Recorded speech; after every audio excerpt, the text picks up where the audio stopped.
بخاری کی اس حدیث میں آتا ہے کہ عبداللہ بن عباس کا جب یہ قول بیان کرتے ہیں حضرت سعید ابن جبیر، تو ان کو بعض تبع تابعین کہتے ہیں کہ جب ہم لوگوں سے یہ بیان کرتے ہیں نا کہ اس سے مراد خیر کثیر ہے، تو لوگ کہتے ہیں کہ نہیں، الکوثر سے مراد جنت کی ایک نہر ہے الکوثر۔ تو سعید ابن جبیر کہتے ہیں کہ جنت کی وہ نہر بھی تو خیر کثیر میں داخل ہے، حضور کو جو جنت کی نعمتیں ملیں گی وہ بھی کثرت کے ساتھ ملیں گی۔ تو یہ اس کی جو تفسیر ہے نا خیر کثیر والی، یہ سب سے آپٹیمل ہے۔ اس میں جو ہے وہ حوض کوثر بھی شامل ہے، جو صحیح مسلم میں حدیث ہے کہ نبی صلی اللہ علیہ وآلہ وسلم صحابہ میں بیٹھے تھے تو آپ کو اچانک ایک اونگ آئی، تھوڑی دیر بعد جب آپ کی آنکھ کھلی تو آپ مسکرا رہے تھے، اور پھر آپ نے کہا کہ ابھی ابھی اللہ تعالیٰ نے مجھ پہ یہ آیات نازل کی ہیں، بسم اللہ الرحمن الرحیم، یعنی آپ الاسلام نے بسم اللہ سے اسے سٹارٹ کیا، انا اعطیناک الکوثر فصل لربک وانحر ان شانئک هو الابتر۔ اور پھر آپ نے فرمایا کہ جانتے ہو یہ الکوثر کیا ہے؟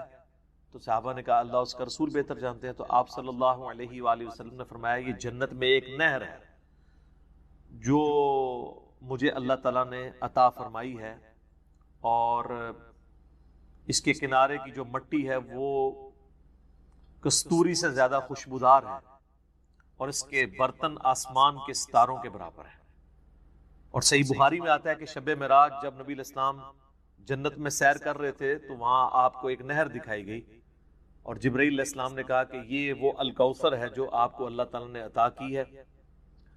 اور آپ صلی اللہ علیہ وآلہ وسلم کے الفاظ ہیں بخاری مسلم دونوں میں کہ اس کا جو مشروب ہے وہ دودھ سے زیادہ سفید، شہد سے زیادہ میٹھا، اور اس کی خوشبو کستوری کی خوشبو سے زیادہ ہے، اور جو کوئی ایک دفعہ میرے حوض کوثر سے وہ مشروب پی لے گا اسے کبھی بھی پیاس نہیں لگے گی۔ جنت میں جو انسان کھائے پیے گا نا وہ بھوک کی وجہ سے نہیں، ذہن میں رکھے گا، بھوک ایک عیب ہے، پیشاب ایک عیب ہے، نیند ایک عیب ہے، اسی لیے یہ تینوں چیزیں جنت میں نہیں ہیں۔ جنت میں انسان کھائیں گے لذت لینے کے لیے، پیشاب نہیں ہوگا، بخاری مسلم میں الفاظ ہیں خوشبودار ڈکار آئے گی، سارا کھانا ہضم۔ تو جنت چونکہ نعمتوں کا نام ہے، کوئی کمزوری نہیں، وہاں پہ نیند بھی نہیں ہے۔ یہاں پہ تو ہم نیند کیوں یوز کرتے ہیں؟ تاکہ ہم نیکسٹ 24 گھنٹے میں پرفارم کر سکیں، یہ بلکہ بیٹری چارج ہوتی ہے۔ وہ میری خالہ جو ہے نا وہ بڑے پیارے الفاظ استعمال کرتی ہیں، ان کی بیٹیاں جب چھوٹی تھی نا تو سوئی ہوتی تھی نا تو کون سے پوچھتا تھا بیٹیاں کتنے، کہتے ہیں چارجنگ تے لائی ہیں، کیونکہ بچے جب اٹھتے ہیں نا پھر تو آپ ان کو سنبھال بیٹھے، جب تک یہ سونا نہ جائیں سکون نہیں آتا۔ تو وہ جو سوتے ہیں نا وہ چارجنگ پہ لگے ہوئے ہوتے ہیں، پھر جیسے صبح انہوں نے اٹھنا نا ہیٹرلی اوپرلی کر دینی ہے۔ تو قیامت میں جنت والے دن آپ کو جنت میں چارجنگ کی ضرورت نہیں ہے، بلکہ نیند وہاں پہ ضرورت ہی نہیں، اللہ تعالیٰ نے ویسے ہی انسان کو اتنی انرجی دی ہوئی ہوگی۔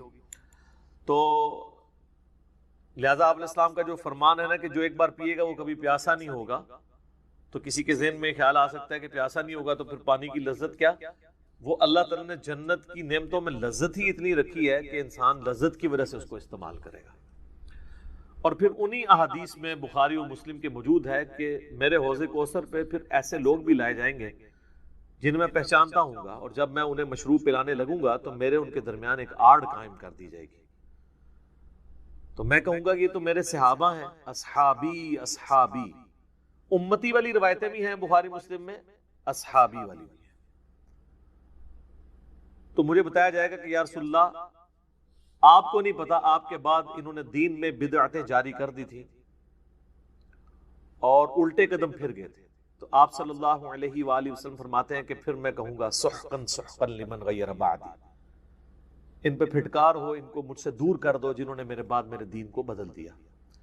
یہ حدیث بخاری اور مسلم دونوں میں ہے، اور حوض کوثر والے چیپٹر میں امام مسلم اسے لے کے آئے ہیں، بخاری میں موجود ہے۔ اس حدیث پہ کامنٹس ہیں عبداللہ ابن ابی ملیکہ تابعی کے، وہ جب بھی حدیث بیان کیا کرتے تھے تو وہ کہا کرتے تھے اے اللہ ہم تجھ سے یہ دعا کرتے ہیں کہ تیرے نبی کی وفات کے بعد ان کے دل سے الٹے قدم نہ پھرے، آمین ثم آمین۔ تو اللہ تعالیٰ ہمیں حوض کوثر پہ آپ صلی اللہ علیہ وآلہ وسلم کے مبارک ہاتھوں سے مشروب نصیب فرمائے۔ یہ دعا انسان کو اپنے لیے کرنی چاہیے، ظاہر ہے کہ وہ اہل جنت ہوں گے۔ اور بخاری مسلم میں کہ اس کے جو برتن ہیں نا، وہ برتن ہی آسمان کے ستاروں کے برابر اس کی تعداد ہے۔ پورا ایک نقشہ کھینچا گیا۔ آپ مشکات کی 30 جلد میں حوض کوثر اور شفاعت والا چیپٹر نکالیں تو آپ کو وہ ساری احادیث مل جائیں گی۔ ترمذی اور ابن ماجہ میں ایک وہ حدیث بھی بڑی مشہور ہے جو حضرت انس بن مالک کہتے ہیں کہ یا رسول اللہ کیا آپ میری شفاعت کریں گے؟ تو آپ فرمایا میں کروں گا۔ تو یا رسول اللہ قیامت والے دن میں آپ کو کہاں تلاش کروں؟ تو آپ علیہ السلام فرمایا میزان عمل پہ آ جانا، جہاں میرے امتیوں کے نام مال تل رہے ہوں گے۔ یا رسول اللہ وہاں نہ پاؤں تو فرمایا حوض کوثر پہ آ جانا۔ عرض کی وہاں پہ بھی نہ پاؤں تو فرمایا پھر پورے صراط پہ آ جانا۔ کہا وہاں پہ بھی نہ پاؤں تو آپ فرمایا میں ان 3 جگہوں کے سوا کہیں اور نہیں ہوں گا، یا میں حوض کوثر پہ ہوں گا اپنے پیاسے امتیوں کو مشروب پلا رہا ہوں گا، یا پھر میزان عمل پہ ہوں گا شفاعت کے لیے، یا پھر میں پل صراط پہ ہوں گا اپنے امتیوں کے لیے سلامتی کی دعا کرنے کے لیے۔ تو یہ 3 جگہیں ہیں جہاں پہ آپ صلی اللہ علیہ وآلہ وسلم کو قیامت والے دن تلاش کیا جا سکتا ہے انشاءاللہ تعالی۔ تو یہ حوض کوثر میں وہ خیر کثیر جو ہر طرح کی آپ کو عطا کی گئی وہ بھی شامل ہے، اور اسپیسیفکلی حوض کوثر جو ہے وہ بھی۔ حتیٰ کہ جو بخاری اور مسلم میں حدیث ہے، آپ نے اپنی وفات سے 1 مہینے پہلے خطبہ دیا تھا غزوہ احد کے شہداء پر، جو آپ نے نماز جنازہ دوبارہ پڑھی تھی 8 سال بعد۔ اس میں الفاظ ہیں، آپ نے فرمایا کہ میرا ممبر جو ہے وہ حوض کوثر پہ لگا ہوا ہے۔ یہ والے جو الفاظ ہیں یہ دوسری حدیث میں، کیونکہ وہاں پہ ممبر نہیں تھا، یہ الفاظ ہیں بخاری اور مسلم کی وہ حدیث کہ میرے گھر سے میرے ممبر سے میرے گھر تک جنت کے ٹکڑوں میں سے ایک ٹکڑا ہے ریاض الجنہ، اس میں الفاظ ہیں اور میرا ممبر جو ہے وہ حوض کوثر پہ لگا ہوا ہے۔ یعنی آپ علیہ السلام وہ دیکھ رہے تھے حوض کوثر کا منظر، ٹائم میں گزار کے آپ کو دکھایا گیا۔ وہ جو بخاری مسلم کی وہ والی حدیث ہے عقبہ بن عامر والی، جو شہدائے احد پہ آپ نے 8 سال بعد جنازہ پڑھا اپنی وفات سے 1 مہینہ پہلے، اور عقبہ ابن عامر کے الفاظ ہیں یہ آخری دفعہ میں نے رسول اللہ کو ممبر پہ دیکھا، اس کے بعد میں نے آپ کو نہیں دیکھا۔ تو اس میں الفاظ ہیں، آپ نے فرمایا کہ میں اپنے حوض کوثر کو اس وقت بھی دیکھ رہا ہوں، اور دیکھنا میرے بعد جو ہے وہ مجھے تم سے یہ خطرہ نہیں کہ تم شرک میں مبتلا ہو جاؤ گے، بلکہ مجھے خطرہ ہے کہ تم دنیا کے مال میں پڑ جاؤ گے اور پھر اس کی لالچ میں ایک دوسرے کو قتل کرو گے اور تم بھی تباہ و برباد ہو جاؤ گے جس طرح اگلی قومیں تباہ و برباد ہوگی۔ تو اس میں بھی حوض کوثر کے الفاظ موجود ہیں۔ اور پھر میرے ایک کربلا والے ریسرچ پیپر میں بھی آپ کو پتہ ہے ایک حدیث ہے جو میں نے حوض کوثر کا ذکر اس حدیث کے اندر بھی موجود ہے۔ جب وہ سنن ابی داؤد کی ایک حدیث ہے نا، وہ عبید اللہ ابن زیاد کے پاس ایک وہ آتا ہے، ہاں یہ ابو داؤد کے اندر 4749 ہے۔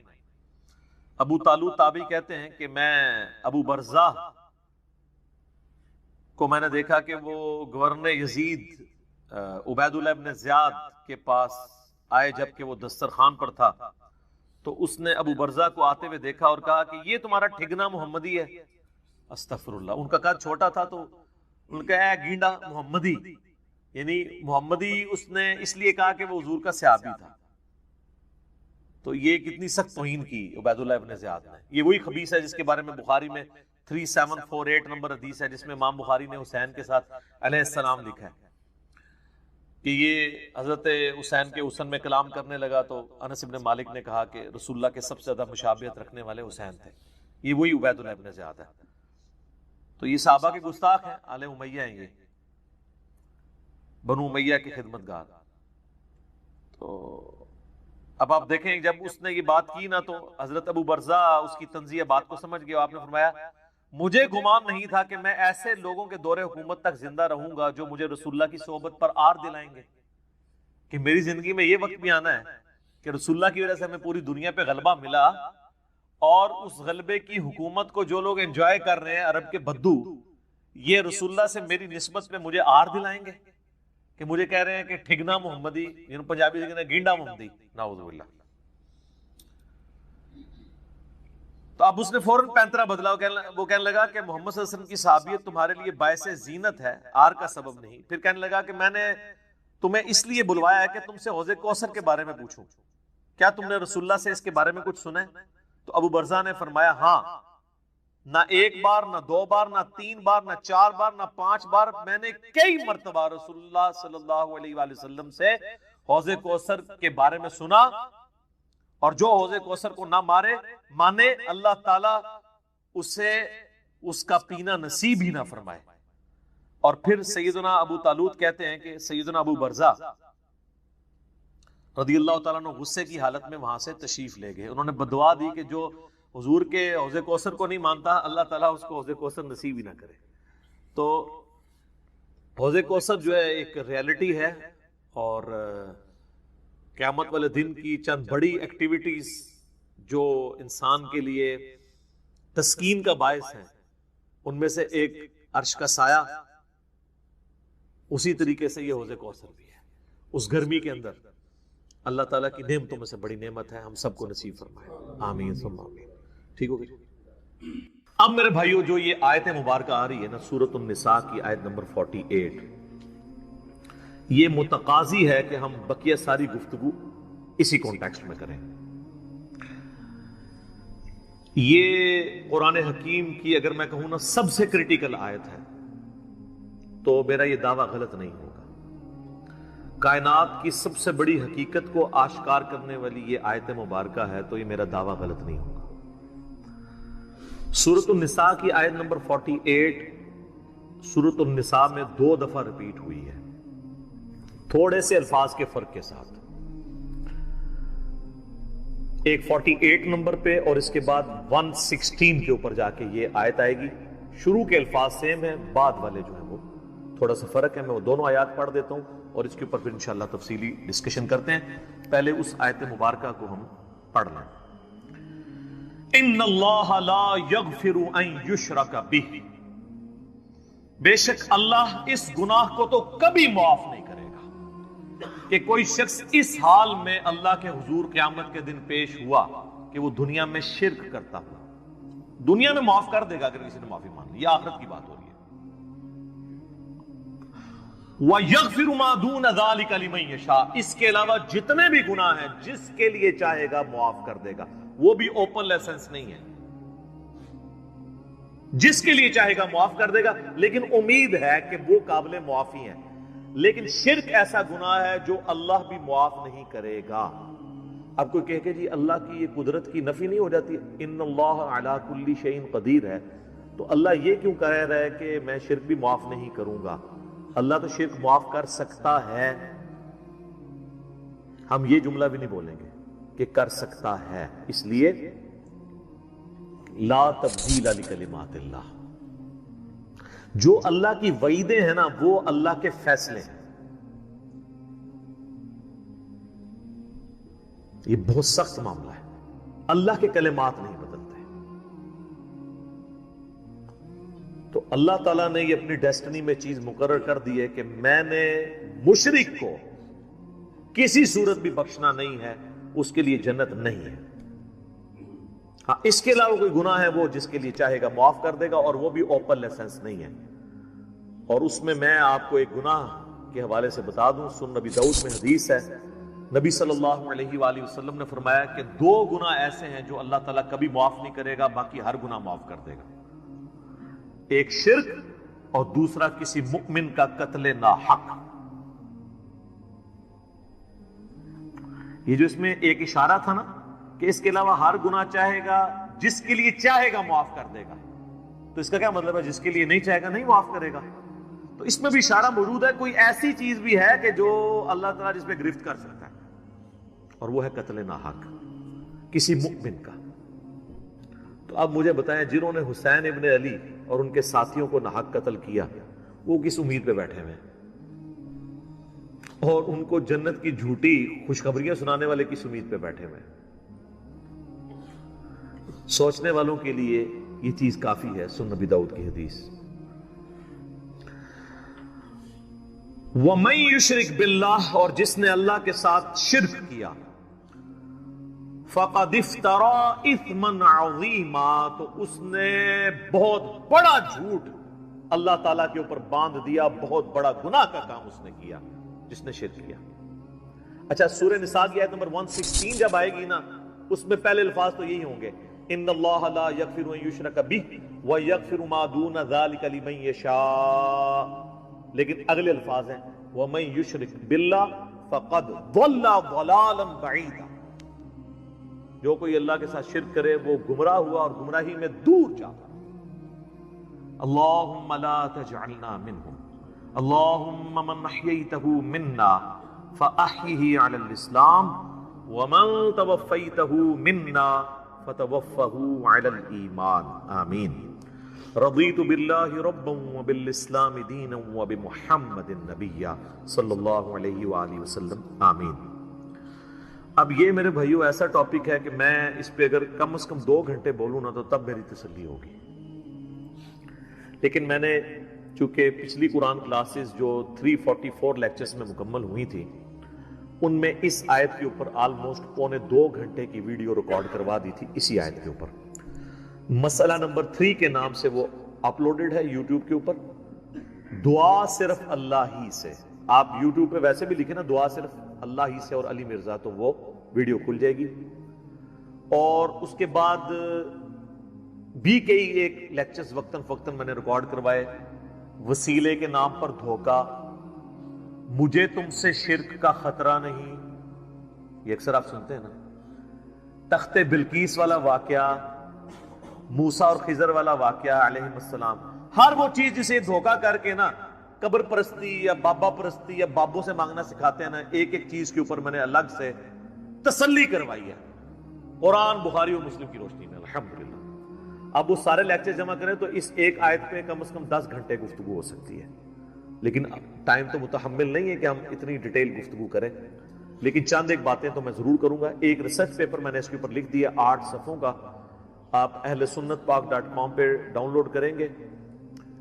دعا صرف اللہ ہی سے، میں نے اس کا نام توحید، شرک اس طرح کا نہیں رکھا کیونکہ لوگ ان ناموں سے چڑھ جاتے ہیں، میں نے وہ چیز اس کے نام پہ رکھی کہ جس کے اوپر لوگ چڑھے ہیں۔ آپ کسی بھی مسلمان سے، خواہ بریلوی ہو، دیوبندی ہو، اہل حدیث ہو، اہل تشیع ہو، جا کے پوچھیں کہ دعا کس سے کی جاتی ہے تو کیا کہے گا؟ اللہ سے۔ کوئی آپ کو نکھٹو قسم کا بھی بندہ یہ نہیں کہے گا کہ دعا جو ہے وہ کسی فرشتے سے ہو سکتی ہے، کسی جن سے ہو سکتی ہے، کسی پیغمبر سے ہو سکتی ہے۔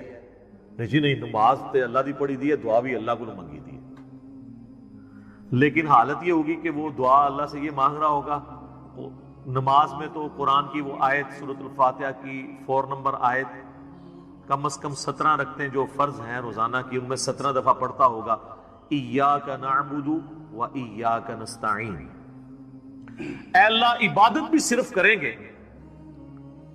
اور مدد بھی صرف تجھی سے مانگیں گے۔ یہ مدد کون سی؟ دعا والی، غائب میں کسی کو پکارنا۔ ایک تو ہے آپ سامنے بیٹھے ہیں، یہ تو قرآن میں حکم ہے وَتَعَاوَنُوا عَلَى الْبِرِّ وَالتَّقْوَى وَلَا تَعَاوَنُوا عَلَى الْإِثْمِ وَالْعُدْوَانِ، نیکی اور پرہیزگاری کے کاموں میں ایک دوسرے کی مدد کرو، برائی میں مت کرو، یہ تو قرآن میں حکم ہے۔ میں آپ کو کہتا ہوں مجھے پانی پلا دیں، آپ مجھے پانی پلاتے ہیں، تو یہ قرآن میں حکم ہے کہ آپ نے اسباب اختیار کرنے ہیں، لیکن آپ بغداد شریف میں، اجمیر شریف میں، اور وہاں بھی قبر میں دفن ہیں، اور آپ مر چکے ہیں، آخرت کی زندگی میں زندہ ہیں، دنیا کی زندگی سے نکل چکے ہیں، اور میں آپ سے کہوں کہ پانی پلا دیں، وہی بات، وہی جملہ ایک فریم آف ریفرنس کے بدلنے سے شرک بن جائے گا، کیونکہ آپ غیر اللہ سے دعا مانگ رہے ہیں۔ ظاہری اس باب میں تو آپ کافر سے بھی مدد مانگ سکتے ہیں، صحیح بخاری میں موجود ہے، نبی علیہ السلام جب فوت ہوئے تو آپ کی ذرا بھی ایک یہودی کے پاس گروی رکھی ہوئی تھی، گندم کے عوض، اناج کے عوض، تو آپ نے یہودی سے بھی مدد لی۔ بعض لوگ کہتے ہیں جی نبی علیہ السلام نے غزوہ خیبر پر مولا علی سے مدد مانگی، بھئی مولا علی سامنے موجود تھے، وہ جتنے صاحب آپ کے ساتھ تھے رسول اللہ صلی اللہ علیہ وسلم کے مددگار تھے دین کے اعتبار سے، لیکن آپ نے خیبر کے موقع پر اپنے چچا کو جو آرمی چیف تھے غزوہ بدر اور احد میں، حمزہ بن عبد المطلب، جو کہ اللہ کے شیر ہیں اور سید الشہداء ہیں، المستدرک الحاکم میں حدیث موجود ہے. آپ نے یہ تو نہیں کہا المدد یا حمزہ، امیر حمزہ میری مدد کو پہنچے، کیونکہ وہ فوت ہو چکے تھے. جو سامنے موجود تھے انہیں کو بلانا تھا. تو دو چیزوں کو ہی مکس کرتے ہیں. اچھا مجھے بتائیں بارش کون برساتا ہے؟ اللہ. ڈیوٹی کس کی ہے؟ فرشتوں کی. تو ہم کیا بارش اللہ سے مانگتے ہیں یا فرشتوں سے؟ اللہ سے. فرشتوں سے مانگیں گے تو شرک ہو جائے گا. لہذا یہ پتا چلا کہ اگر ڈیوٹیاں بھی لگی ہوئی ہوں، کہنا نا بزرگوں کی ڈیوٹیاں نے، اللہ دا گلا ڈیوٹی کسی کو نہیں پوری ہوئی. جس مزار دا کہنا نا ڈیوٹی ہے، سارے چرسی پوڈری افیمی اسی مزار تے بیٹھے ہوندے نے، اپنے مزار دے ہوتے ڈیوٹی نہیں پوری ہو رہی انہاں کو. چلے ڈیوٹی لگی بھی ہو پھر بھی آپ پکار نہیں کسی کو سکتے. یہ جھگڑا نہیں ہے کہ مولا علی علیہ السلام مشکل کشا ہیں یا نہیں، شیخ عبد القادر جیلانی رحمت اللہ علیہ مشکل کشا ہیں یا نہیں. یہ تو جھگڑا ہی نہیں ہے. جھگڑا یہ ہے کہ اگر یہ ہو بھی تب بھی مرنے کے بعد، اس دنیا کی زندگی سے جانے کے بعد، آپ ان سے کمیونیکیشن نہیں کر سکتے، نہ کسی فرشتے سے، نہ کسی جن سے، نہ کسی پیغمبر سے. اور اگر آپ ظاہری اسباب کی بات کرتے ہیں تو سب سے بڑا مشکل کشا ظاہری اسباب میں اس کائنات میں انسانوں کے لیے سورج. سورج ختم ہو جائے سارے انسان مر جائیں گے، چاہے کوئی بزرگ ہے یا غیر بزرگ ہے، چاہے مسلمان ہے یا کافر ہے، فارغ. سورج ختم، زمین اپنی نباتات نہیں پیدا کر سکتی فوٹو سنتھسس کے ذریعے جو کرتی ہے. جب زمین اگانا چھوڑ دے گی تو اگر آپ جانور بھی کھائیں گے تو کتنا عرصہ. جس طرح ہمارے حکمران ہمیں کہتے ہیں کہ اگر ٹماٹر مہنگے ہیں تو دہی ڈال دو، تو اگر زمین اگانا چھوڑ دے تو ہم جانور کھائیں گے تو کتنا عرصہ، مچھلیاں کھائیں گے تو کتنا عرصہ، وہ بھی ساری مر جائیں گی ہمارے کھانے سے پہلے. دنیا پہ موسموں کا تبدیل ہونا، ہواؤں کا چلنا، ہر زندہ چیز کی خوراک یہ ایک سورج کے اوپر ڈیپینڈنٹ ہے. تو پھر سب سے بڑا مشکل کشا کون ہوا؟ سورج. آج تک کسی کافر نے بھی کہا المدد یا سورج میری مدد فرمائیے، ہمیں کبھی وہم بھی نہیں آتا. سورج کی برکت سے ہی گلیشیئرز کا پانی پگھل کے دریاؤں میں آتا ہے. زمین کے نیچے بھی دریا چلتے ہیں، زمین کے اوپر بھی، جس پانی سے ہم لوگ زندہ ہیں. اور وہ گلیشیئرز تک پانی پہنچنا بھی سورج کی وجہ سے ہے، کیونکہ سورج ویپوریٹ کرتا ہے سمندر کے پانی کو، وہ ہواؤں اور بادلوں کی شکل میں ہم پر بارش کی شکل میں اور پہاڑوں پہ برف کی شکل میں برستی ہے. ورنہ یہ کروڑوں ٹن پانی اگر سمندر سے شفٹ کرنا پڑے، اس کا نمک نکال کے گلیشیئر کے اوپر، پوری انسانیت قیامت تک بھی لگی رہی، یہ نہیں کر سکتی. جو کہتے ہیں نہیں خود بخود ہو رہا ہے، اور جو کام کرنے سے نہ ہو وہ خود بخود کیسے ہو سکتا ہے؟ جب تک آپ اس کے پیچھے ڈیوائن سورس نہ مان لیں. God is the only explanation of all the physical phenomena in this universe. خدا ہی وضاحت ہے اس کائنات میں ہونے والے ہر فزیکل فینامنا کے پیچھے، وہ ڈیوائن سورس ہے. ڈیوٹی لگائی دی. 15 ارب سال سے سورج چل رہا ہے، اس میں فیول کون ڈال رہا ہے؟ اسے کان سے پکڑ کے کون چلا رہا ہے؟ سورج کو خود بھی نہیں پتا کہ وہ کیا کر رہا ہوگا. لیکن سورج کو ہم کیا مشکل کشا مانتے ہیں؟ حالانکہ ساری مشکلیں ہماری وہی حل کر رہا ہے. ہم کہتے ہیں سبب ہے، پھر بھی نہیں پکارتے. اتنے بڑے سبب کو آپ پکار نہیں رہے تو بابے کدھر سے آ گئے؟ بابے تو خود آپ کے نذرانوں پہ چلتے ہیں. کھانا کھا لیں تو انہیں ٹوائلٹ کی ضرورت پڑ جاتی ہے. اور جو کوئی کہتا ہے نا میں سمندر، دریا یا زلزلہ روک سکتا ہوں، وہ اپنا پیشاب کو روک کے بتا دے. نہیں. وہ پچھلے دنوں ایک انڈیا کے وہ مولانا صاحب کی ویڈیو بھی اپلوڈ ہوئی تھی نا کہ شیخ عبد القادر جیلانی کی مجلس میں ایک وقت کے بہت بڑے ولی بیٹھے تھے، اس دوران انہیں پیشاب آ گیا اور شدت شدید تھی. روک لیتے نا، انہیں خود مان لیا کہ بزرگ نہیں پیشاب روک سکتے. وہ کہتے ہیں عبد القادر جیلانی نے اینڈ جناب چادر سٹی انہوں نے جا کے ڈگی تھے، پھر کسی میدان پہنچ گئے تھے، فارغ ہو کے واپس آئے. تو روک لیندے نا، اس میں الفاظ ہیں. وہ کہتے ہیں وہ بہت بڑے ولی اللہ تھے، پیشاب نہیں رکا. نہیں رک سکتا سر، نہ.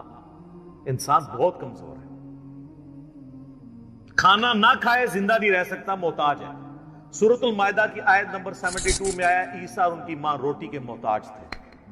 اگر عیسیٰ اولو العزم پیغمبر محتاج ہیں کھانا کھانے کے اور ان کی ماں سارے بزرگوں سے بڑی بزرگ ولیہ مریم بنت عمران وہ روٹی کی محتاج ہیں, تو بابوں کی کیا اوقات ہے؟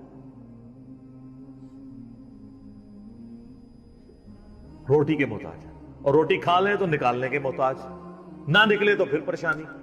سب کچھ اللہ کر رہا ہے. تو میرے بھائی جب یہ اللہ کر رہا ہے, پکارنا اللہ کو ہے. ایاک نعبد و ایاک نستعین.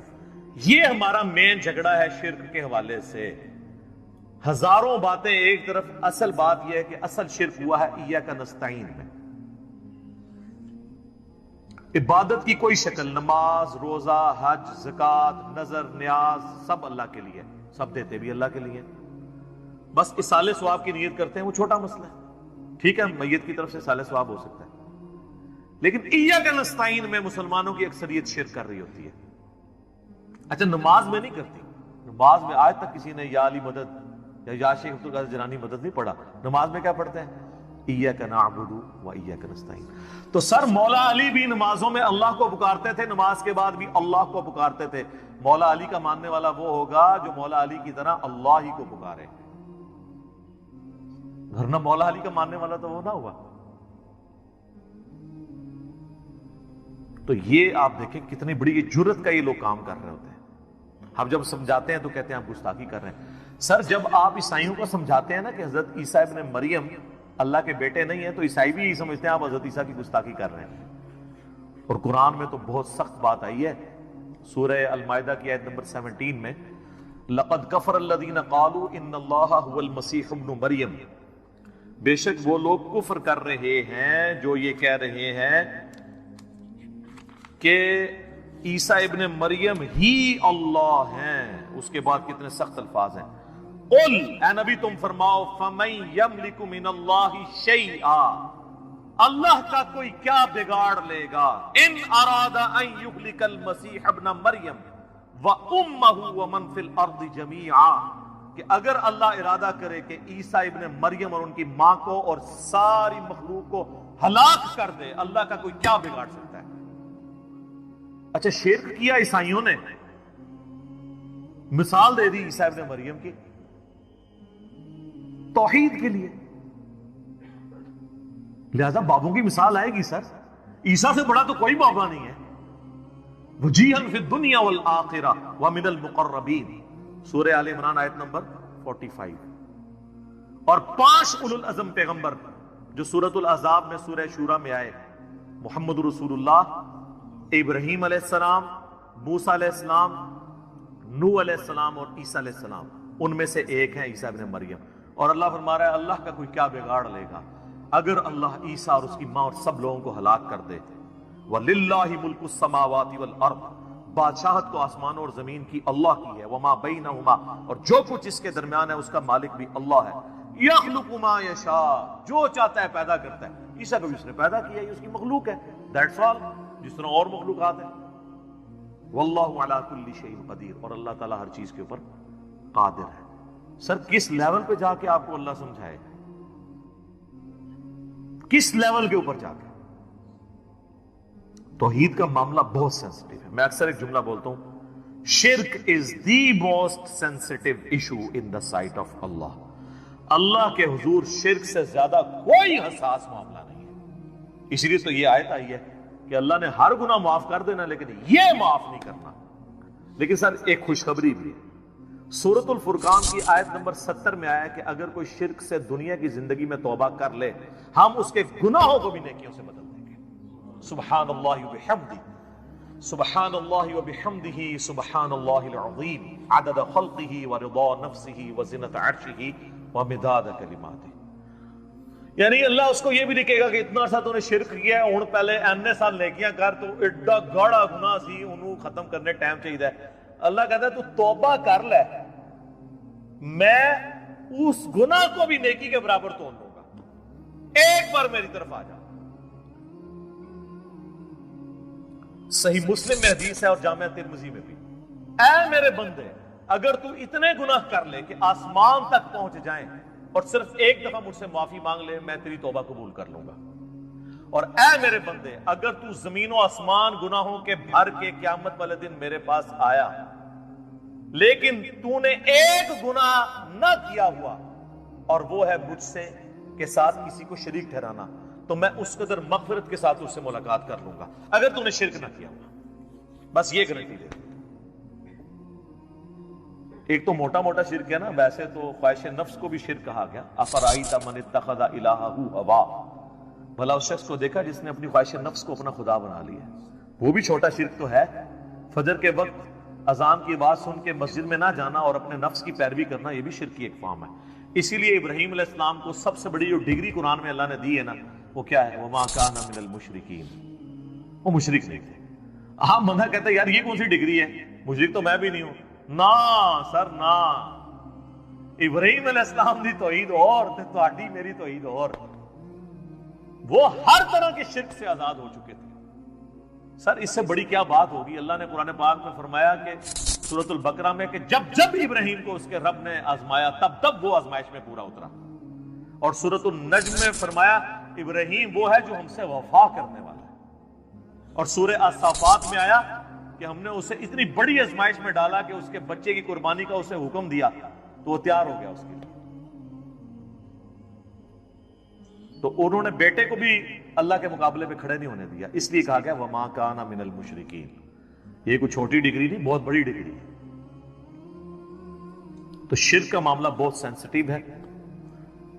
یہ صحیح مسلم کی میں نے آپ کو حدیث بتائی، ایک اور حدیث ہے صحیح مسلم کے اندر ہی کہ نبی علیہ السلام جب شب معراج گئے تو اللہ تعالیٰ نے ان کو 3 تحفے دیے۔ نمبر 1 5 نمازیں، نمبر 2 سورۃ البقرہ کی آخری 2 آیات آمن الرسول وبالوالدین احسانا، اور اپنے والدین کے ساتھ احسان کی روش اختیار کرو۔ قرآن میں مینلی بڑے بڑے 4 مقامات جو میں نے بتایا 10 کمانڈمنٹس میں، چاروں جگہ پر توحید کے بعد پہلا حق اللہ تعالیٰ نے ماں باپ کا رکھا ہے۔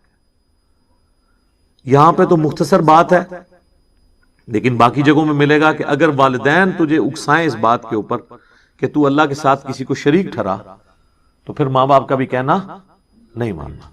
یعنی ماں باپ کا حق بھی اللہ کے حق کے اندر ہے۔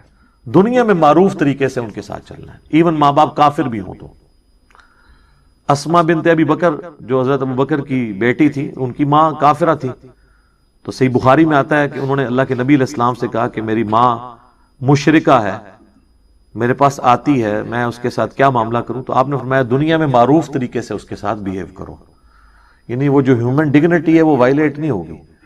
کافر ماں باپ بھی ہیں، بیمار ہوں گے آپ ان کا علاج کروائیں گے، ان کی صحت کا خیال رکھیں گے، ان کے باقی معاملات کو دیکھیں گے، لیکن بات آپ نے ماننی ہے اس رب کی جس نے آپ کو ماں باپ دیے، اس رب کے پیغمبر کی کہ جو دنیا پہ اس رب کا نمائندہ ہے صلی اللہ علیہ وآلہ وسلم۔ والدین کے ساتھ احسان کرو، وبذی القربى، اور اپنے قریبی رشتہ داروں کے ساتھ۔ آپ دیکھیں گے قرآن میں ماں باپ کے بعد ہمیشہ رشتہ داروں کا ذکر ضرور آتا ہے پہلے نمبر پر، اس لیے کہ رشتہ داروں میں جیلسی فیکٹر ہوتا ہے، تو اللہ نے اسپیشلی کہا ہے کہ رشتہ داروں کے ساتھ ضرور اس نے شروع کرنا ہے۔ آپ کئی لوگ دیکھیں گے اپنے بہن بھائیوں کے ساتھ تو ان کی دشمنیاں چل رہی ہوتی ہیں اور یاروں دوستوں کو کھلا پلا رہے ہوتے ہیں، تو اسلام میں تو اس کی اجازت نہیں ہے۔ آپ کی زکوٰۃ کا بھی سب سے زیادہ حقدار آپ کے بہن بھائی ہیں۔ ماں باپ اولاد کو آپ زکوٰۃ نہیں دے سکتے، لیکن بہن بھائی کو تو زکوٰۃ لگتی ہے، پہلا حق ان کا ہے اگر وہ غریب ہے۔ والیتامی، اور جو یتیم ہیں جن کی پرورش کرنے والا کوئی نہیں ہے، والمساکین، اور مسکین لوگ جو ہیں، والجار ذی القربى، اور جو پڑوسی قریبی پڑوسی ہیں۔ اس کا ایک ترجمہ ہے قریبی پڑوسی، اور ایک ایسا رشتہ دار جو آپ کا پڑوسی بھی ہو، دونوں ترجمے درست ہیں۔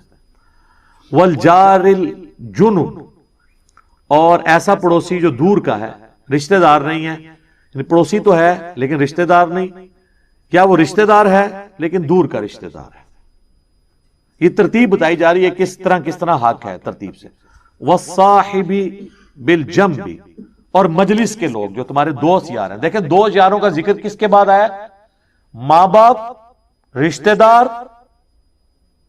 پھر قریبی رشتہ دار، پھر دور کے رشتہ دار، پھر دوست۔ اسے دوست پہلے ہونے لیں۔ الٹا ایک معاملہ چل رہا ہے. وابن السبیل اور مسافر بھی. اگلے زمانوں میں تو مسافروں کے لیے بہت بڑی آزمائش تھی نا میرے بھائی. نہ تو کوئی موبی کیش تھا اور نہ کوئی ایزی پیسہ تھا. کسی کو راستے میں قافلے کو لوٹ لیا اور وہ گھر سے 4 مہینے کی مسافت پہ ہے, اس کا اونٹ بھی کسی نے چوری کر لیا تو وہ گھر کیسے پہنچے گا؟ آپ ذرا امیجن کریں. سفر تو گھوڑوں اور اونٹ پہ ہوتا تھا. ایون آج کے زمانے بھی اگر آپ کے پاس کرایہ نہیں ہے تو آپ کس طرح, ایک بندہ کراچی سے اسلام آباد آتا ہے, یہاں اس کی جیب کٹ گئی ہے اور پیسے بھی کسی سے وہ مانگ نہیں سکتا, پیچھے اس کا کوئی ہے نہیں جو اس کو دے, تو ظاہر ہے ادھر ہی وہ کسی سے مدد کے لیے کرے گا, مجھے کم از کم ٹکٹ تو لے دیں. تو اس لیے مسافر کا حق آج بھی اسی طریقے سے امپورٹنٹ ہے. لیکن اس میں یہ کرنا چاہیے, جو پروفیشنلز ہیں نا, ان کو گاڑی میں بٹھا کے آنا چاہیے, ان کو پیسے نہ دیں ٹکٹ کے, کیونکہ زیادہ تر یہ فراڈیے بھی ہوتے ہیں نا. تو میں تو ایسے ہی کرتا ہوں, میں بس میں بٹھا دیتا ہوں اور کنڈکٹر کو کرایہ دیتا ہوں اور اسے کہتا ہوں کہ بھئی اس کے پاس کرایہ نہیں تھا تو میں دے رہا ہوں, اور اگر یہ اترنے کی کوشش کرے تو کرایہ تیرا. تو وہ اتر جائے بے شک, کنڈکٹر کو تو لگ ہی جائے گا نا, وہ تو بیچارہ پہلے محنت مزدوری کر رہا ہے. اچھا, ہم لوگ محنت مزدوری کرنے والوں کو دیتے ہوئے کتراتے ہیں, اور جو ہم سے مفتہ مانگتے ہیں. میری تو اکثر اس طرح, اب تو خیر میں نے اپنے گھر والوں کو کافی ایجوکیٹ کر دیا کہ آپ لوگ 10-10 ہزار کی شاپنگ کر کے نکلتے ہیں کپڑوں والی دکانوں سے, اور باہر چنچی والے کے ساتھ یہ بحث کر رہے ہوتے ہیں, وہ 60 مانگ رہے ہیں, آپ اسے 50 دے رہے ہیں, اور ادھر سے ایک فقیر گزرتا ہے, اس کو 20 روپے نکال کے دے دیتے ہیں. تو اس فقیر کو آپ 10 دے دیتے, اس کو 60 کے 60 پورے دے دیتے. جو محنت مزدوری کر رہا ہے اس کا حق ہے. اور میرے تو اپنے زندگی میں اصول ہے, مجھے اگر کسی جگہ کے کرائے کا پتہ ہے, چونکہ میں بھی پبلک ٹرانسپورٹ پہ ہی سفر کرتا ہوں, ٹیکسی پہ یا رکشے پہ یا آئی ایس پہ, تو چلیں فکس کرایہ ہوتا ہے. تو اگر اس نے پہلی دفعہ میں وہ کرایہ بتا دیا نا کہ یہ اتنا ہے, اور مجھے پتا ہے کہ اتنا ہی کرایہ ہے, میں کم بھی نہیں کرواتا. تو کئی بار لوگ ایک دم پریشان ہوتے ہیں. 1-2 بار تو جب میں نے کہا ٹھیک ہے چلیں, وہ کہتے ہیں نہیں جی لے جاؤ. وہ ڈر جاتے ہیں کہ یار یہ کون سا بندہ ہے جی, اس کو 120 بتایا تو اس نے 100 بھی نہیں کہا, تو یہ کیڑے چکر ہیں چاہے. یا اس کو یہ شک پڑ جاتا ہے کہ میں نے واقعی کم مانگ لیا, مجھے زیادہ مانگنا چاہیے تھا. ایسا بھی ہو جاتا ہے. اور جو بٹھا لیتے ہیں پھر میں ان کو راستے میں بتاتا ہوں کہ میرے بھائی دیکھو, میں نے تمہارا کرایہ کم نہیں کروایا. کیوں نہیں کروایا؟ تم نے جائز مانگا تھا, تو آمدہ بھی جائز مانگنا. ہم بھی تمہاری طرح کے ملازم پیشہ لوگ ہیں, ہم کوئی یعنی چندوں پہ تو نہیں پل رہے ہیں, یا ہم لوگوں کی جیبیں نہیں ہتھیاتے ہیں کہ ہمارے پاس اتنا مال ہو کہ ہم جو ہے وہ اپنی علیحدہ سے ٹیکسی کے اوپر سفر کر رہے ہوں. تو ہماری بھی کوشش ہوتی ہے کہ یار بس جتنا نامنل طریقے سے گزارا ہو سکے, تو اس کو ریئلائز بھی کرا دیتے ہیں. وما ملکت ایمانکم, اور جو تمہارے قبضے میں ہیں تمہاری لونڈیاں اور غلام. جو میں نے پہلے بھی عرض کیا کہ یہ سسٹم آبسلیٹ ہو چکا ہے, لیکن ان کے حقوق اپنی جگہ تھے. جو اور اس کو آج ماڈرن فارم میں آپ اس فارم میں سمجھ سکتے ہیں کہ ہر وہ چیز جو آپ کے انڈر آتی ہے, آپ کے گھر میں کام کرنے والے جو لوگ ہیں, اگرچہ وہ لونڈی اور کنیز کے نہیں, وہ آزاد لوگ ہیں, لیکن بہرحال وہ آپ کے انڈر تو آتے ہیں, تو آپ ان کی بھی ضرورتوں کا خیال رکھیں. اور اس حوالے سے میں کہوں گا کہ دنیا میں خوش نصیب ترین ملک جو ہے نا وہ پاکستان ہے. پاکستان میں غریب لوگ تو چل ہی چیریٹی کے اوپر رہے. یہاں پر یعنی لوگ اپنے گھر میں کام کرنے والوں کے ساتھ بہت زیادہ حسن سلوک کرتے ہیں. اگر گھر والوں میں سے کوئی باہر سے آتا ہے تو وہ اپنے گھر میں کام کرنے والی جو عورتیں ہیں ان کے لیے بھی کوئی نہ کوئی گفٹ لے کے آتا ہے, ان کو بھی کچھ نہ کچھ کپڑے لے کے دے دیتے ہیں. کل کو ان کے بچیوں کی شادیاں ہوتی ہیں تو پھر وہ جن گھروں میں کام کرتی ہیں وہ پھر ان کو ہیلپ آؤٹ کرتے ہیں. اور یہ آلموسٹ ہر جگہ ہو رہا ہے, اور یہ ہمارے اس معاشرے کی خوبصورتی ہے, اس کلچر کی خوبصورتی ہے, اور اسلام کی دین ہے یہ کہ ظاہر ہے کہ خرچ تو وہی کرتا ہے جسے امید ہو آخرت میں ملنے کی, لیکن اس میں یہ چیز ہونی چاہیے کہ آپ اپنے ملازم کو زکوٰۃ اس نیت سے نہیں دے سکتے کہ اب یہ میرے ساتھ ضرورت سے بڑھ کے اس نے سلوک کرے چونکہ میں نے اسے زکوٰۃ دی ہے. زکوٰۃ اللہ کا حق تھا آپ پر, وہ اگر آپ اپنے ملازم کو دیتے ہیں نا تو اس کے اگینسٹ آپ اگر اس سے یہ تمنا کریں گے نا کہ اس کے اگینسٹ وہ میرے ساتھ زیادہ لائلٹی شو کرے, آپ کی زکوٰۃ فارغ ہوگی, وہ نئے سرے سے دینی پڑ جائے گی. ملازمین کو زکوٰۃ دینے والا معاملہ بڑا خطرناک ہو جاتا ہے. ایک لمحے کے لیے بھی آپ کو یہ خیال آ گیا, چلے دل میں وسوسہ آنا اس پہ گرفت نہیں ہے, لیکن آپ نے اسے ایگزیکیوٹ کر دیا، اسے ڈانٹ دیا کہ تم تو میں فریج لے کے دیتا سی، تو فریج تو آپ نے لے کے دیا تھا زکوٰۃ کے پیسوں کا، تو اس پہ احسان کیسا؟ وہ تو آپ پہ احسان ہے اس کا کہ اس نے لے لیے، تاکہ آپ نے اللہ کا ایک فرض پورا کر لیا۔ تو ملازمین کو زکوٰۃ دیتے وقت یہ خطرہ لاحق رہتا ہے کہ ہر وقت کہ کہیں آپ کی بدنیتی آ گئی بیچ میں تو وہ فرض ہی فارغ ہو جائے گا، نئے سرے سے دینی پڑ جائے گی۔ یہ پھر اپنا خود بخود محاسبہ کرنا ہوگا۔ بعض لوگ یہ کرتے ہیں پھر اس کے اگینسٹ ان سے ڈبل مزدوریاں کروا رہے ہوتے ہیں، اور ظاہر ہے وہ تو بیچارہ پسا ہوا طبقہ ہے تو انہوں نے تو کرنا ہی کرنا ہے۔ تو لہٰذا حسن سلوک والا معاملہ ان کے ساتھ ضرور کریں۔ اکثر لوگ پوچھتے ہیں، ہاں جو غیر مسلم آپ کے گھروں میں کام کر رہے ہیں ان کو آپ اپنی زکوٰۃ نہیں دیں، لیکن صدقہ اور خیرات ان کو دے سکتے ہیں، عام صدقہ اور خیرات، اور آپ کو ثواب بھی ہوگا اس کے اوپر۔ زکوٰۃ اسپیسیفکلی مسلمانوں کا حق ہے کہ پہلے ان کو دی جائے۔ البتہ اگر مسلمان امیر ہو جاتے ہیں یا ان کی بیسک نیڈز پوری ہو جاتی ہیں، پھر آپ غیر مسلم کو بھی زکوٰۃ دے سکتے ہیں۔ ان کو کہا جاتا ہے مؤلفۃ القلوب، تالیف قلب کے لیے ایسے لوگوں کو زکوٰۃ دینا تاکہ وہ اسلام کی طرف مائل ہوں، تو ان کو بھی زکوٰۃ پھر دی جا سکتی ہے، لیکن یہ اس صورت میں جب مسلمانوں سے آپ فارغ ہو بیٹھے۔ یہ نہیں ہے کہ مسلمان ذلیل ہو رہے ہیں اور آپ غیر مسلموں کو زکوٰۃ دے رہے ہیں۔ پہلا حق ان کا ہے کہ ان کو زکوٰۃ دی۔ باقی جو عام جتنے بھی نفلی عبادات ہیں، چاہے قربانی کا گوشت ہو، صدقہ اور خیرات ہو، عقیقے کا کھانا ہو، عام جو نظر نیاز اللہ کی راہ میں آپ دیتے ہیں، 11ویں نہیں، اللہ کے لیے جو، وہ سب کی سب آپ غیر مسلم کو بھی دے سکتے ہیں، اس کو بھی کھلانے کا ثواب ہے۔ قرآن میں دیکھیں جگہ جگہ آتا ہے نا کہ مساکین کو کھانا کھلاؤ، کبھی نہیں ساتھ آئے گا کہ مسلمان مسکین ہو یا غیر مسلم، کیٹاگوریکلی، وہ بھی اللہ کی مخلوق ہے۔ ٹھیک ہے، اور اوائل اسلام میں تو جن لوگوں نے اسلام قبول کیا ہے وہ اسلام کی انہی اخلاقی رویوں کی وجہ سے کیا ہے نا، کہ عرب کے معاشرے کے اندر جہاں پہ غلاموں کی کوئی عزت نہیں تھی، وہاں پہ ایک شخص یہ آواز بلند کرتا ہے کہ جو خود کھاتے ہو وہی ان کو کھلانا ہوگا، جو خود پہنتے ہو وہی ان کو پہنانا ہوگا۔ اس لیے تو نبی الاسلام پہ پہلے غلام ایمان لے آئے تھے کہ ہمارے حقوق کی آواز کسی نے بلند کی ہے۔ وہ چیز جو مسلمانوں کا ترہ امتیاز تھی اور لوگوں کے اسلام قبول کرنے کا سبب تھی، وہ ہم نے دنیا کو بتانی تھی کہ ہم بیسک ہیومن رائٹس کے اندر بلیو کرنے والے ہیں، نہ کہ یہ کہ ہم اپنے مسلمانوں سے پیسے لے کے بھی ان کو ملاوٹ شدہ چیزیں دے رہے ہیں، ان کے ساتھ دھوکہ اور فراڈ کر رہے ہیں۔ بالکل الٹ ہو چکا ہے نا کام۔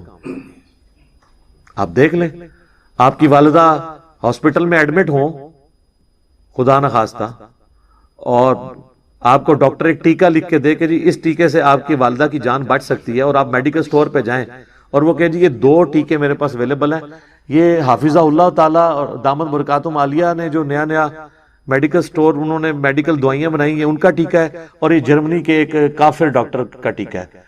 تو جب مولوی ہے نا وہ بھی ادا لوے گا ٹیکہ، مولوی بھی مولوی کا ٹیکہ نہیں لے گا، انہوں پتا ہے کہ اے رحمت اللہ علیہ ساڈے بھی رحمت اللہ علیہ کرائے گا۔ یہی ہے، ہمیں تو کوئی اعتماد نہیں۔ میں اپنی پرسنلی آپ کو بتاؤں، میں نے جب بھی کوئی کرسچن مزدور یا مستری کام پہ لگائے ہیں نا تو مجھے تو بڑی بے فکری ہوئی ہے، نہ تو انہوں نے کوئی خرد برد کی ہے، میرا تو بڑا اس حوالے سے تجربہ ہے۔